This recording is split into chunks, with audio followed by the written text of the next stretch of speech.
вазорати корҳои хориҷии тоҷикистон Анушервон Орифов хабарнигори телевизиони «Настоящее время» як бахши радиои Аврупои озод, радиои озодиро аз аккредитация ё парвонаи кор маҳкум кард. дар ин бора мақомот рӯзи 4 август намояндаи дафтари радиои озодиро дар Душанбе расман огоҳ намуданд. муҳлати иҷозаи кори Анушервон Орифов рӯзи 1 август ба поён расид, вале масъулони вазорат онро дароз накарданд. мақомоти Тоҷикистон аз нашри ду матлаби вобаста ба равишҳои таблиғи эҳтимолӣ пеш аз интихоботи президентӣ дар пойгоҳҳои радиои Аврупои озод, радиои озодӣ норозӣ ҳастанд ва онро муғризона медонанд. муаллифи яке аз ин матлабҳо Анушервон Орипов аст. қарор аст тира моҳи имсол дар Тоҷикистон интихоботи президентӣ баргузор шавад, аммо санаи дақиқи он ҳанӯз эълон нашудааст. новобаста аз ин дар ин давра сафарҳои президент Эмомалӣ Раҳмон ба минтақаҳои кишвар афзуд ва бозтоби сафарҳои ӯ дар расонаҳо ва шабакаҳои иҷтимоӣ бештар шуд. соли 2016 баъд аз нашри хабаре дар бораи соҳиби мақом шудани яке аз духтарони раиси ҷумҳур дар вазорати умури хориҷӣ, парвонаи кори хабарнигорони радиои озодиро дар Душанбе бозхонд карда буданд. дар ҳоли ҳозир вазорат аз додани парвонаи кор ба чандин корманди радиои озодӣ дар Тоҷикистон худдорӣ мекунад. аз санаи дуюм то имрӯз 5 август тӯли 3 рӯз аст ки дар вилояти мухтори кӯҳистони Бадахшон бо ҷалби қушунҳои гарнизони Хоруғ маҷмӯи машқҳои муштараки амалиёти стратегӣ бо тирпаронии ҷангӣ баргузор мегардад.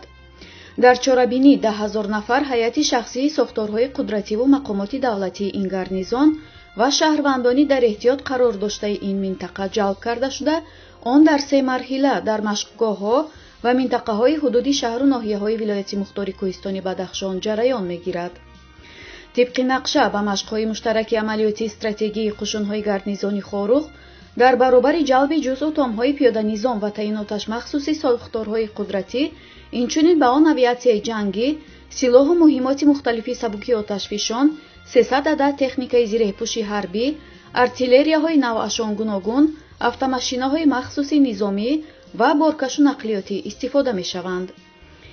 як манбаъ аз Хоруғ дар шарҳи ин хабар ба паён гуфт: аслан ин гуна тамринҳои низомӣ ба салоҳи кор аст. бояд низомиҳои мо ҳамин гуна машқҳо гузаронида обу тоб ёбанд, аммо тамрини ин дафаинаи низомиён бештар ба таҳлукаандозӣ шабоҳат дорад. ин манбаи мо мегӯяд ҳамагӣ дар Тоҷикистон то 16,000 низомӣ ҳаст. агар пешопеши интихобот ба хотири таҳлукаафкании мардум ва тарсонидан набошад, дар ин рӯзҳои карантин чӣ зарурат дошт ки 10,000 низомиро ба якҷо мақомот барои тамрин ҷамъ кунанд.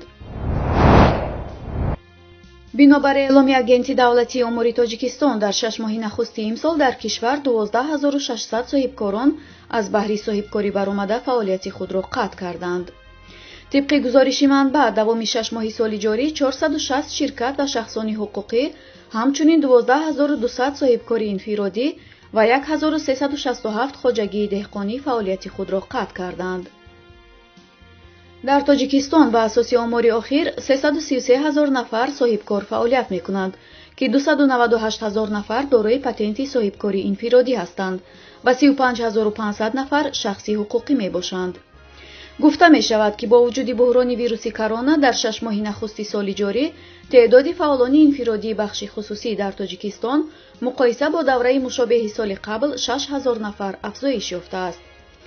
дар ҳамин ҳол васоити ахбори умум шикоят доранд, ки Кумитаи давлатии андози Тоҷикистон ба пурсишҳо дар бораи иллати тарки фаъолият кардани соҳибкорон, монеаҳо ва мушкилоти онон посух намедиҳад.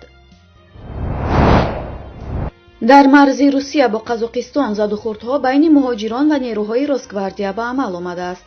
дар ин бора портали Меш хабар дод.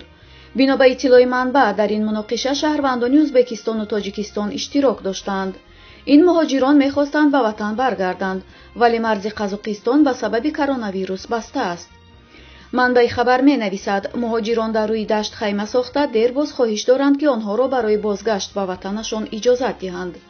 вале Қазоқистон марзашро намекушояд ва инак мардум мехоҳад садди марзбонҳоро шикаста гузаранд. дар ҳамин ҳол хадамоти матбуотии Росгвардия ба шабакаи радиои «Говорит Москва» гуфтанд, ки ин ҳодиса рӯзи 3 август рӯй дода, бидуни дахолати нерӯҳои Росгвардия ҳаллу фасл шуд. گفته شده است که زدوخوردهای مهاجران با مقامات حفظ حقوق که ویدیویش در شبکه‌های اجتماعی چرخ می‌زند روز دوشنبه روی داد و خیلی زود به دخالت نمایندگان راسگواردیا فرو نشانده شد. درباره آسیب دیدن کسی در این مناقشه‌ها اطلاعی به دست نرسیده است. والری سابکالو یکی از رقیبان الکساندر لوکاشنکو رئیس جمهوری بلاروس که در خارج پناه برده است میگوید در صورت تظاهرات بزرگ بعد از انتخابات این رهبر خودکامه به ضد تظاهرگران از نیرو استفاده نخواهد کرد. لوکاشنکو که 26 سال است بلاروس را راهبری میکند در عرفه انتخابات روز 9 آگوست مخالفانش نهایت فعال شدند. با وجود آنکه تحلیلگران میگویند که او دیگر باره با استفاده از تقلب و سرکوبی مخالفان در انتخابات پیروز میشود، در انتخابات‌های پیشین مثل این دفعه مخالفانش لوکاشنکو را نگران نکرده بودند. والری سابکالو تاجر شناخته و سفیر سابق که از رقیبان جدی لوکاشنکو به حساب می‌رود گفته است که در صورت تظاهرات صدها هزار نفر هنگام انتخابات و بعد آن ممکن است که الکساندر لوکاشنکو از کشور بگریزد. سابکالو در صحبت با تلویزیون ناستایا شوریمه گفت که شاید لوکاشنکو به هواپیما نشسته به یگانجا بگریزد.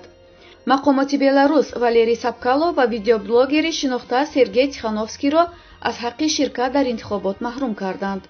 سابکالو از ترس آنکه مثل دو داوطلب مقام کرسی رئیس جمهور بازداشت نشود از بلاروس گریخت. سویتلانا تیخانوفسکایا همسر سرگئی تیخانوفسکی نامزدی خود را پیشبری کرده به قید گرفته شد. حالا سویتلانا تیخانوفسکایا از فعالترین رقیبان انتخاباتی پرزیدنت فعلی بلاروسیا الکساندر لوکاشنکو است.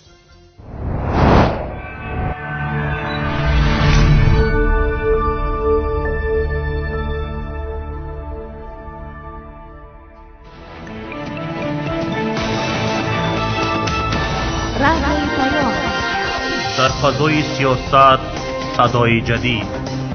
رادیوی پیام. علم، فرهنگ، نوید. رادیوی پیام. مشورت، بحث، گفت و شنید. در تمام دنیا روی رسانه اینترنتی رادیو پیام .net